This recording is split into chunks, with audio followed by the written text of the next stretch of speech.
वक्फ board के जमीन हड़पने के मनमाने और असीमित अधिकारों पर चाबुक चलाने की बात सामने की आई, सियासत में हाहाकार मच गया। तथाकथित सियासत के सूरमा और धर्म के ठेकेदार मोदी सरकार को मुस्लिम विरोधी बताने लगे। दरअसल खबर है कि मोदी सरकार वक्फ बोर्ड की बेलगाम दादागिरी पर अब शिकंजा कसने की पूरी तैयारी कर चुकी है। सूत्रों के मुताबिक मोदी सरकार वक्फ के अधिकारों पर कटौती करने के लिए संसद में नया बिल लाने जा रही है। सूत्रों की माने तो मोदी सरकार कल यानी सोमवार को संसद में बिल ला सकती है। वक्फ बोर्ड के अधिकारों में कटौती वाला यह बिल है। वक्फ अधिनियम में तकरीबन 40 संशोधन की तैयारी है। अनिवार्य सत्यापन का प्रस्ताव होगा। जिन संपत्तियों पर दावा है उन दावों की जांच अनिवार्य होगी। वक्फ बोर्ड की विवादित संपत्तियों की भी जांच की जाएगी। वक्फ बोर्ड के तमाम दावों की सच्चाई खंगाली जाएगी। बिल का स्वागत करेंगे अगर ये बिल आ जाता है, क्योंकि उत्तर प्रदेश से मिलाकर पूरे देश में लाखों संपत्तियां वक्फ की हैं और उसमें लोगों को न्याय नहीं मिल पा रहा है। निरंकुश वक्फ बोर्ड हैं, वो अपनी शक्तियों से ऊपर उठकर लोगों को परेशान करते हैं। तमाम ऐसी प्रॉपर्टीज हैं, तमाम ऐसे मसले हैं जो सीधे शासन के पास आना चाहिए। अब जो अध्यादेश आएगा जिस पर चर्चा कराई जा रही है सदन में, भारतीय जनता पार्टी की सरकार ला रही है, वो इसलिए ला रही है क्योंकि अब कोई भी मसला आप वक्फ बोर्ड लेकर नहीं जाएंगे। आप पहले शासन के हमारे जो प्रशासन के अधिकारी हैं उनके पास लाएंगे। कल 5 अगस्त है और मोदी सरकार ने 5 अगस्त को इससे पहले भी बड़े फैसले लिए हैं। साल 2019 में 5 अगस्त को जम्मू कश्मीर से अनुच्छेद 370 हटाया था। 5 अगस्त 2020 को राम मंदिर का भूमि पूजन किया था। अब माना जा रहा है कि कल 5 अगस्त 2024 को मोदी सरकार वक्फ बोर्ड पर नकेल कसने के लिए बड़ा कदम उठा सकती है। इससे पहले शुक्रवार को हुई कैबिनेट की बैठक में वक्फ अधिनियमों में 40 संशोधनों पर चर्चा हुई। लेकिन सवाल है कि आखिर वक्फ अधिनियम में बदलाव की जरूरत क्यों आन पड़ी। दरअसल मौजूदा कानून के मुताबिक वक्फ बोर्ड के पास किसी भी संपत्ति को वक्फ बोर्ड की संपत्ति घोषित करने का अधिकार है। आरोप है कि वक्फ बोर्ड किसी भी संपत्ति को वक्फ बोर्ड की संपत्ति घोषित कर देता है। इसके बाद उस संपत्ति को वापस लेने के लिए जमीन के मालिक को कोर्ट के चक्कर काटने पड़ते हैं। आरोप यह भी है कि वक्फ कई सरकारी संपत्ति पर भी अपना दावा करता है। जमीन हड़पने के लिए वक्फ बोर्ड अपनी शक्तियों का गलत इस्तेमाल करता है। अभी वक्फ बोर्ड के पास 8.7 लाख से ज्यादा संपत्ति है। वक्फ की यह संपत्ति 9.4 लाख एकड़ में फैली हुई है। यही वजह है कि सरकार बिल लाने की बात कह रही है जिससे जमीन संबंधी विवादों को सुलझाया जा सके। लेकिन सरकार के बिल लाने से पहले ही इसका पुरजोर विरोध शुरू हो गया है। मोदी सरकार को मुसलमान विरोधी कहा जा रहा है। मौलाना साजिद रशीदी ने तो बिल के विरोध में मुसलमानों को सड़क पर उतरने का आह्वान तक कर दिया। अभी बजट आया, बजट में किसी को कुछ नहीं मिला। महंगाई जो की तो है, बेरोजगारी है, इस पर कोई बात नहीं, बस सिर्फ मुसलमान मुसलमान मुसलमान। इसलिए मैं मुसलमानों से अपील करना चाहता हूं कि मुसलमानों अपने वक्फ को बचाने के लिए, अपनी मस्जिदों को बचाने के लिए संवैधानिक तरीके से, जो संविधान ने हमें इजाज़त दी है उस तरीके से अपना एहतजाज दर्ज कराना पड़ेगा। किसान आए, उन्होंने आंदोलन किया, बिल वापस हो गए।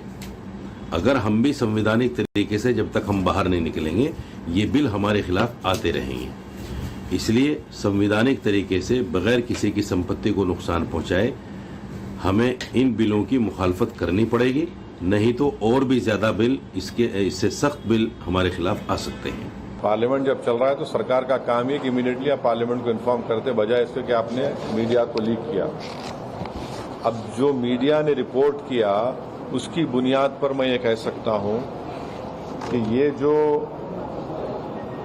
प्रपोज अमेंडमेंट से जो मीडिया में जो लिखा गया है वो इस बात को बताता है कि मोदी हुकूमत वक्फ बोर्ड की ऑटोनॉमी को छीनना चाहती है और ये खुद फ्रीडम ऑफ रिलीजन के खिलाफ है। बीजेपी शुरू से वक्फ बोर्ड्स और वक्फ की प्रॉपर्टीज के खिलाफ रही है। 1995 और 2013 में वक्फ एक्ट में संशोधन कर वक्फ बोर्ड को असीमित अधिकार देने वाली कांग्रेस भी बिल के विरोध में आवाज उठा रही है। कांग्रेस बीजेपी को मुसलमानों का विरोधी बता रही है तो समाजवादी पार्टी धमकी दे रही है कि जैसा किसान कानूनों को लेकर हुआ ऐसा ही इस कानून का भी हाल होगा। कि सरकार बीजेपी की है और बीजेपी की नीतियां एंटी मुस्लिम है। वो मुसलमानों के इस वक्फ को भी खत्म कर देना चाहती है। यूपी के अंदर योगी आदित्यनाथ मुसलमानों के घरों पर बुलडोजर चला रहे हैं और यहां बीजेपी सरकार वक्फ पे बुलडोजर चला देना चाहती है। मैं ये भी कहूंगा, इस वक्त देखना है कि चंद्रबाबू नायडू और नीतीश कुमार इस मामले में क्या कदम उठाते हैं। उनको चाहिए कि इस कानून को रोकें। ये फैलाना, प्रोपेगेंडा करना कि किसी भी प्रॉपर्टी को वक्फ की कह दिया जाता है, ऐसा नहीं है, उचित नहीं है कहना।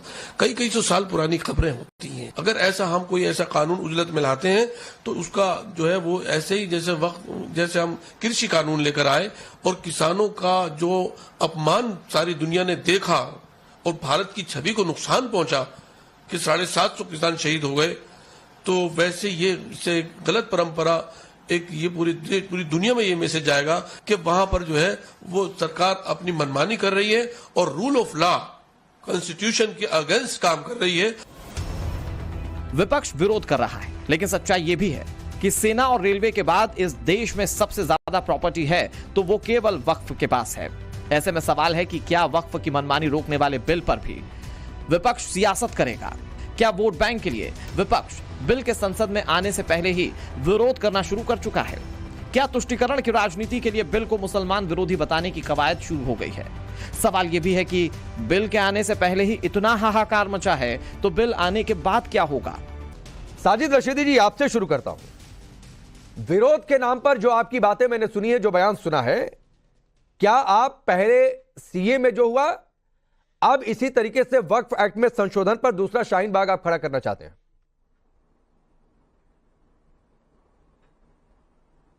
मतलब अगर मैं संवैधानिक तरीके से अपनी कौम के लोगों को आह्वान कर रहा हूं तो शाहीन बाग खड़ा हो जाएगा? नहीं, मैंने तो पूछा ना, आप कह दीजिए कि नहीं खड़ा करना चाहता हूं। बहुत सीधी सी बात है। आपको शर्म नहीं आती बोलते हुए? अरे तो आप नहीं, आपको इतनी बौखलाहट की जरूरत नहीं है। एक लाइन का इसका जवाब था कि नहीं, मैं शाहीन बाग खड़ा करने की बात नहीं कर रहा हूं।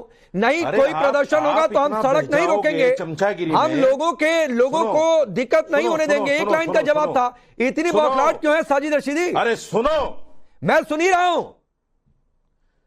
मैं सुन ही रहा हूं। जाओगे मुझे पता नहीं, अब ये जो शब्द आप इस्तेमाल कर रहे हैं साजिद रशीदी, वो शब्द अपने पास रखे रहिए। आप मेरे सामने बिल्कुल कहने की मत किया करिए। बहुत तमीज से और बहुत संवैधानिक तरीके से मैं अपनी बात कहता हूं। मैंने पूछा था कि क्या शाहीन बाग जैसा प्रोटेस्ट आप करना चाहते हैं? एक लाइन का जवाब था, अगर हाँ तो हाँ, नहीं तो नहीं। इसमें बौखलाने की जरूरत क्या थी? संवैधानिक तरीके से मेरी बात को अन्यथा लेने की जरूरत नहीं है। नहीं, आपने मेरी बात को अन्यथा ले लिया साजिद रशीदी। मैं ऐसे ही बोलूंगा। मिस्टर रशीदी, आपने मेरी बात को अन्यथा ले लिया।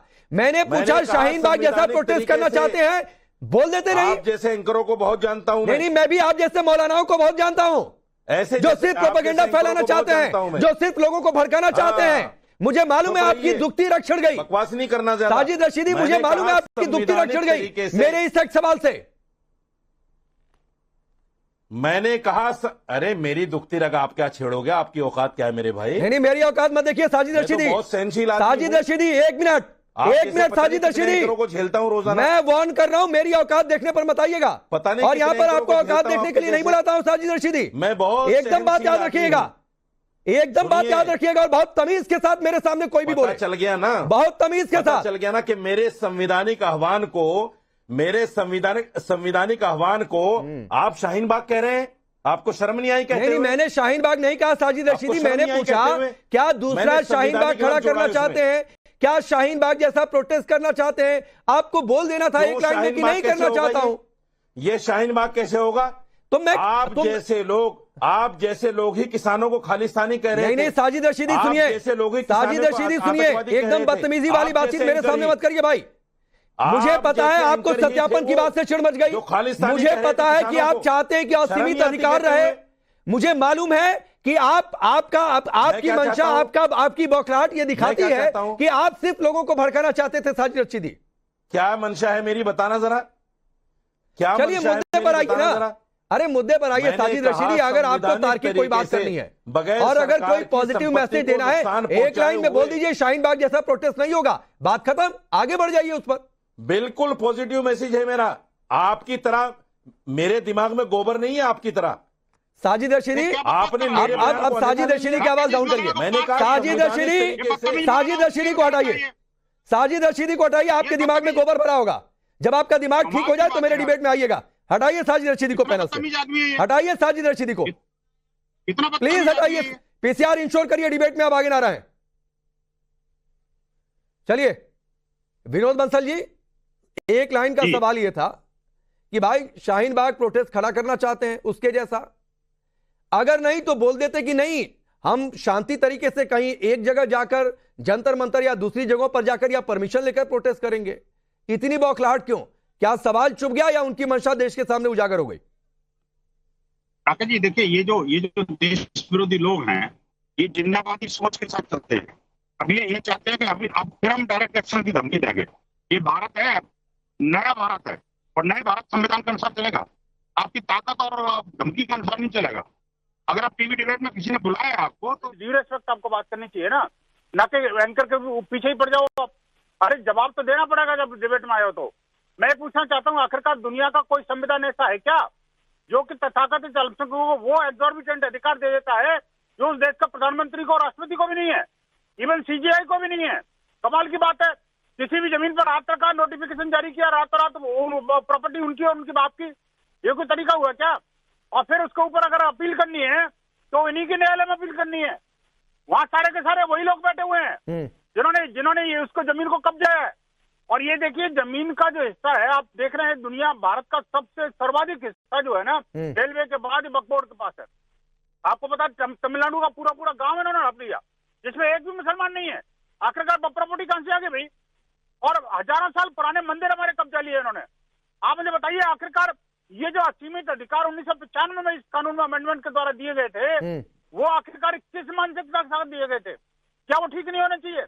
जो अधिकार मुसलमानों को है, क्या वो अधिकार सिखों को है क्या, जैनों को है क्या, बौद्धों को है क्या, हिंदुओं को है क्या? ठीक ये ऐसे नहीं चलेगा। आप ठीक है, कहता हूँ ठीक है विनोद जी मैं आ रहा हूं सर। हाफिज नूर अहमद अजहरी साहब, मेरा एक लाइन का सवाल यह था, चूंकि साजिद रशीदी ने अपील की थी कि मुसलमान सड़कों पर उतरना भी चाहिए। अगर सरकार के किसी फैसले पर ऐतराज है, कोई कानून में संशोधन पर ऐतराज हो रहा है, बिल्कुल उतरिए, लोकतंत्र इसी का नाम है, आप प्रोटेस्ट करिए, कोई किसी को दिक्कत नहीं है। लेकिन मैंने पूछा कि क्या शाहीन बाग जैसा प्रोटेस्ट खड़ा करना चाहते हैं तो इसमें इतना बौखला गए? तो मंशा पर तो सवाल उठेगा कि आप प्रोटेस्ट के लिए अपील नहीं कर रहे हैं, आप भड़काना चाहते हैं प्रोटेस्ट के नाम पर।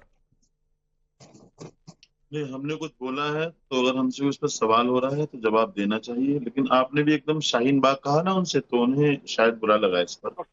शाहीन बाग को आपने गलत तरीके से पेश किया। सुन ले, रुक जाइए अभी आप बोल रहे थे, मैं खामोश रुक जाइए। हाँ बोलिए, आप बोल रहे थे, मैं बोलिए अजहरी जी बोलिए, मैं आया बीच में, बोलिए आप। जो भी ये मसाइल हैं वक्फ बोर्ड को लेकर के, मैं ये पूछना चाहता हूँ, 10 सालों से सरकार है, आप लोगों को एक बार ये भी सवाल करना चाहिए कि सरकार ने बेरोजगारी के लिए क्या किया है। सरकार ने 15 लाख रुपए देने के लिए वादा किया था, कहाँ गए वो? तीसरी सरकार है, घोषणा की है क्या उन्होंने? आपको एक बार ये भी उनसे सवाल करना चाहिए कि जो नोटबंदी हुई है दो बार, उससे देश को क्या फायदा हुआ है?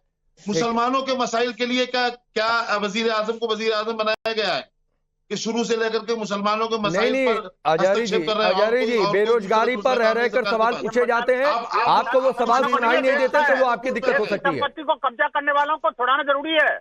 जो मौलाना ने किया वो वक्फ बोर्ड के माध्यम से हो रहा है। लोली ना करो, आप ज्यादा ना बोलो, आपके लिए अच्छा होगा। आपकी जहरीली जबान मुसलमानों के लिए चलती है। आपकी जहरीली जबान मुसलमानों के हुकूक का जब मसला आता है तो आप बिलबिला जाते हो, तो आपको चक्कर आ जाता है। मुसलमानों के घर बुलडोज हो तो आप खुशी के दिए आप जलाते हो।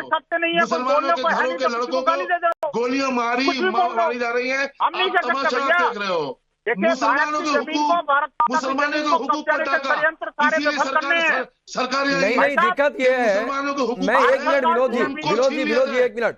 अरे अजहरी जी सुनिए ना, सुनिए सर, सुनिए। दिक्कत ये है मुसलमान इतना मत करिए। दिक्कत ये है कि बुलडोजर चलता है तो सुनिए ना सर, आप अतीक को मुसलमान बना देते हैं, आप मुख्तार को मुसलमान की पहचान बताकर कहते हैं बुलडोजर नहीं चलना चाहिए। आप अयोध्या को उस मोहित खान को मुसलमान बताकर कहते हैं कि उसके घर पर, उसकी प्रॉपर्टी पर बुलडोजर नहीं चलना चाहिए, जो 12 साल की लड़की से गैंगरेप का आरोपी है। तो दिक्कत है आपकी सोच में, इस सोच को दुरुस्त करिए, फिर आपको मुसलमान के घर पर बुलडोजर चलता नहीं दिखाई देगा। राकेश जी सुन ले। तो अभी बुलडोजर पर मत जाइए। मैं हजारी जी, मैं टॉपिक पर आ रहा हूं। 12 साल की बच्ची के साथ रेप हुआ, कौन सा मुसलमान रेपिस्ट के साथ में खड़ा हुआ? नहीं, मैंने एक बात कही, आपने कहा कि अरे हजारी जी सुनिए, एक मिनट हजारी जी, आपने कहा ना मुसलमान के घर पर बुलडोजर, तो कोई मासूम मुसलमान के घर पर बुलडोजर नहीं चला है। मैं सिर्फ आपको ये समझा रहा था, इसलिए मुसलमान मत गिनिए मोहित खान को, अतीक को, मुख्तार को। ऐसी में आपकी इमेज गलत जाती है। आप टॉपिक पर आइए सर, टॉपिक पर आइए सर। 1 मिनट रुक जाइए। अयोध्या टॉपिक नहीं है, कल हमने डिबेट किया था, फिर डिबेट करेंगे, आपको बुला लूंगा। आपका अयोध्या पर बातचीत करने का मन है, रुक जाइए, सुनिए। हाँ यस, वक्फ बोर्ड पर ही आ रहा हूँ। अब चुप, नाजिया, अच्छा रुक जाइए। नाजिया, आप वकील भी हैं, कानून को हम सबसे बेहतर समझती हैं मुझे लगता है जितने पैनलिस्ट हैं। ये बौखलाहट है क्यों? असीमित अधिकार खत्म होने की बात आई इसलिए, या फिर वक्फ बोर्ड दावा करे तो ये तो कोई कह नहीं रहा कि दावा नहीं करे, सिर्फ इतनी सी बात है कि एक बार सत्यापन हो जाए कि ये दावा सही है गलत है, तो सत्यापन की बात पर भी इतनी बेचैनी तो होगी ना राकेश जी, क्योंकि वक्फ बोर्ड एक्चुअली में मुस्लिम सोशल वेलफेयर के लिए बनवाया गया था, लेकिन वो कन्वर्ट हो गया लैंड माफिया में। क्या भारत के लोगों को ये बात पता नहीं है कि रेलवे की 12.9 लाख एकड़ जमीन वक्फ बोर्ड ने हड़प करके रखी हुई है फोर्सिबली लोगों की जमीन 17.99 लाख एकड़ फोर्सिबली हड़प करके रखा हुआ है। क्या हम सब भूल चुके हैं कि इलाहाबाद हाईकोर्ट के अंदर एक मस्जिद हुआ करती थी और वक्फ बोर्ड ने ऐलान कर दिया कि यह वक्फ बोर्ड की प्रॉपर्टी है। बाद में सुप्रीम कोर्ट को इंटरवीन करना पड़ा और सुप्रीम कोर्ट ने कहा कि भगाओ यहां से, ये बिल्कुल भी वक्फ बोर्ड का नहीं माना जाएगा। अब बात आती है कि वक्फ बोर्ड प्रॉपर्टी एक्ट 1995 के चैप्टर 9 और सेक्शन 104B में अगर आप जाकर के क्लॉज 6 को पढ़ेंगे, कलेजा दहल जाएगा राकेश जी, कलेजा दहल जाएगा। सीधा लिखा हुआ है, मैं इसकी अरबी की किताबें लेकर के बैठी हुई हूँ, सीधा लिखा हुआ है कि वक्फ बोर्ड अगर किसी प्रॉपर्टी पर धावा बोलता है, ग्रैब करता है, स्नैच करता है और कहता है कि ये मेरा है, तो ट्रिब्यूनल में ही आपको जाना पड़ेगा, जहां के वकील भी वहीं के होंगे, जज भी वहीं का होगा, फैसला भी वहीं का होगा और कोई भी इसमें इंटरफेयर नहीं कर सकता है। मतलब ये है नाजिया, मतलब ये है कि वक्फ बोर्ड ये कहे कि मान लीजिए मेरी जमीन पर आकर कहे कि ये तो हमारी जमीन है, तो दावा कर तो वो हाँ, तो फिर अब आपको या तो वक्फ बोर्ड के ट्रिब्यूनल में उसके कोर्ट में जाना पड़ेगा विनोद जी, और या तो फिर सुप्रीम कोर्ट और हाई कोर्ट सीधा जाना पड़ेगा और चप्पल घिसना पड़ेगा, पूरे पैर घिस जाएंगे। फिर सेक्शन 40 में जाइएगा, चैप्टर 5 में, जिसमें वक्फ बोर्ड एक्ट, प्रॉपर्टी एक्ट ये कह रहा है कि अगर सरकार, स्टेट गवर्नमेंट या सेंट्रल गवर्नमेंट अगर कोई प्रॉपर्टी लेती है अपने इस्तेमाल के लिए तो वक्फ बोर्ड को रेंट देगी। उत्तर प्रदेश में 1,99,701 वक्फ बोर्ड की प्रॉपर्टी। ठीक, मैं इस पर आ रहा हूं नाजिया। अब अजय वर्मा जी के पास जाता हूं, उन्होंने अभी तक नहीं बोला, उसके बाद विनोद जी आपके पास आऊंगा। अजय वर्मा जी, राशिद अलवी ने कहा कि वक्फ सरकार खत्म कर देना चाहती है, तो सर ये भी तो एक तरीके से भड़काने वाली बात हो गई कि मुसलमानों से कह रहे हैं वक्फ एक्ट ही खत्म होने जा रहा है, जबकि इसमें सिर्फ संशोधन की बात हो रही है। एंटी मुस्लिम आप इसे बता दे रहे हैं। पंडित जी, आज मैं भी सुन रहा था, ये बताइए, देश की किसी भी बड़ी प्रॉपर्टी पर या देश के किसी ऑफिस पर या देश के किसी चैनल पर वक्फ बोर्ड ने इस तरह की कार्यवाही की है या कहा है कि ये हमारी जमीन है, सिवाय इसे प्रोपोगंडा। मैंने कहा बीच में ना बोले विनोद जी, आप राकेश जी फिर इनसे डिबेट कर। एक मिनट नहीं, मैं आ रहा हूँ विनोद जी। नाजिया 1 मिनट रुकिए। अजय वर्मा ने 15 मिनट इंतजार किया है, उनकी पहली बारी है, तो उनको आधा 1 मिनट कम से कम अनइंटरप्टेड दे दीजिए, फिर आप लोग बोलिएगा। बोलिए अजय वर्मा। पूरा बोलिए, मैं तो इनको सिर्फ करेक्ट किया है। नहीं, मुझे बीच में ना समझाएं आप। राकेश जी, आपने कुछ पेड और अनपेड एंकर रख रखे क्या? अरे रुकिए ना अजय वर्मा, आपको आधा 1 मिनट अनइंटरप्टेड दिया, तो सर फिर अब मुझे सिखाइए नहीं, तो मुझे सिखाइए नहीं। आपसे जो सवाल पूछा उसका जवाब दीजिए। भाजपा के मुखौटे चले, आपसे जो सवाल पूछा उसका जवाब दीजिए।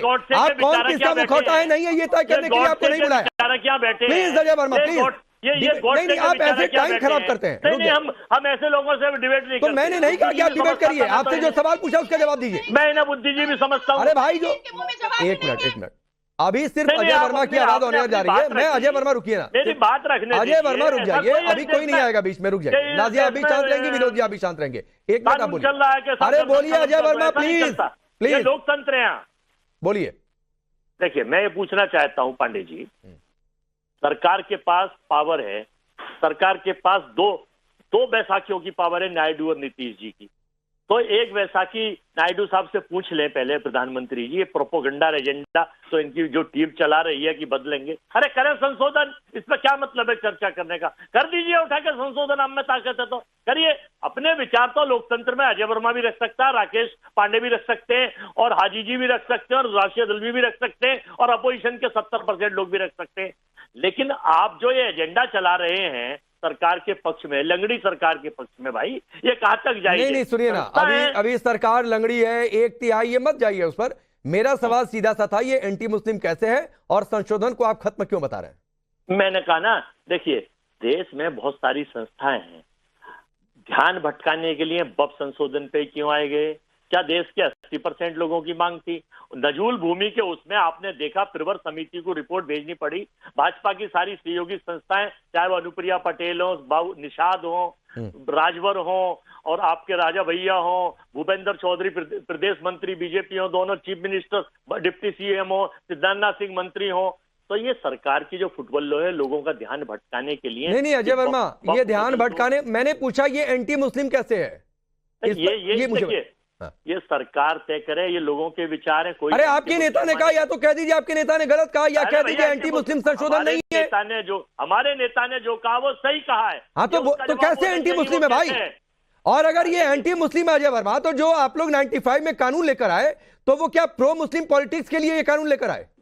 54 से ये कानून था, 64 में पास हुआ, 95 में, फिर 13 में। तो क्या प्रो मुस्लिम पॉलिटिक्स के लिए आप लोग ये कानून लेकर आए? नहीं, हम तो पूरे देश में हिंदू, मुस्लिम, सिख, ईसाई, बौद्ध, पारसी, हम भारत के संविधान के हिसाब चलते हैं, हम संविधान को खत्म नहीं करते। ये भारत की सरकार संविधान नहीं, अजय वर्मा सवाल पर टिके रहिए ना, खत्म कर रही है। आप कह रहे हैं कि एंटी मुस्लिम है, मैं पूछ रहा हूं, तो क्या इस कानून को लाना प्रो मुस्लिम की पॉलिटिक्स थी? अगर संशोधन एंटी मुस्लिम है तो अभी तो सरकार से पूछिए कि ये, अरे सरकार से क्यों पूछूं? आप एंटी मुस्लिम है, पूछने जाऊं सरकार से? पांडे जी, सरकार ही तो ला रही है इसे, सरकार से भी पूछा। अजय वर्मा, आप सवाल ही नहीं समझ पाते हैं भाई, या एंटी मुस्लिम है? बहुत दिक्कत आपके साथ है, आप सवाल ही नहीं समझ पाते हैं। चलिए एक मिनट रुक जाइए। अब अजहरी जी, एक बार फिर आपके पास आ रहा हूं, और जो बात विनोद जी ने शुरुआत की थी, विनोद जी आधा मिनट दे दीजिए, आपका सवाल एक अधूरा रह गया था। और मेरे को एक काउंटर क्वेश्चन पूछना था अजय जी से बेसिकली। अच्छा, बोल लीजिए। अजय जी देखिए, कांग्रेस के बड़े विद्वान प्रवक्ता हैं, आप जो कह रहे थे समझ नहीं पा रहे, समझते सब कुछ है, लेकिन उनको समझा के भेजा गया है ना जी, ये मजबूरी इनकी है। लेकिन अजय जी, मैं एक बात पूछना चाहता हूँ, आपके संज्ञान में लाना चाहता हूँ, आपने कहा कौन सी बड़ी प्रॉपर्टी है? आप बाहर मत जाइए जी, 123 प्रॉपर्टीज की लिस्ट है मेरे पास, जो भारत सरकार की प्रॉपर्टीज है। वो 1919 में जब यहाँ अपना राजधानी बनी थी अंग्रेजों के काल में, तब वो प्रॉपर्टी जो है ना जी, यहाँ पर भारत सरकार को ट्रांसफर की गई थी। आपको पता है 84 में इंदिरा गांधी जी ने उनको थाली में, एक मिनट मेरी बात पूरी होने दे, मैं बताता हूँ आपको। वो जो 123 प्रॉपर्टीज है ना जी, उसमें 62 प्रॉपर्टी जो है, 61 प्रॉपर्टी जो है वो लैंड डेवलपमेंट डिपार्टमेंट की है, और 62 प्रॉपर्टी डीडीए की है। और उसमें से भाई साहब आपको बताऊँ, एक तो उपराष्ट्रपति भवन के अंदर है, और एक वायरलेस सब स्टेशन में जो डिफेंस का बहुत बड़ा आउटलेट है। और उसके लिए 1984 से लेके आज तक विश्व हिंदू परिषद जो है ना, वहां पर हाईकोर्ट में लड़ रहा है, उसका कोई मॉडल वो नहीं है, कोई इंटरेस्ट नहीं है, लेकिन भारत सरकार की प्रॉपर्टी को बचाने के लिए। और आपकी सरकार ने न सिर्फ 1984 में, एक मिनट में, अजय जी मेरी बात पूरी नहीं हुई, मैं कहता हूँ 1984 में सिर्फ इंदिरा गांधी जी ने, बल्कि 2014 में मनमोहन सिंह सरकार ने भी उनको थाली में परोस के दे दिया था। वो कब?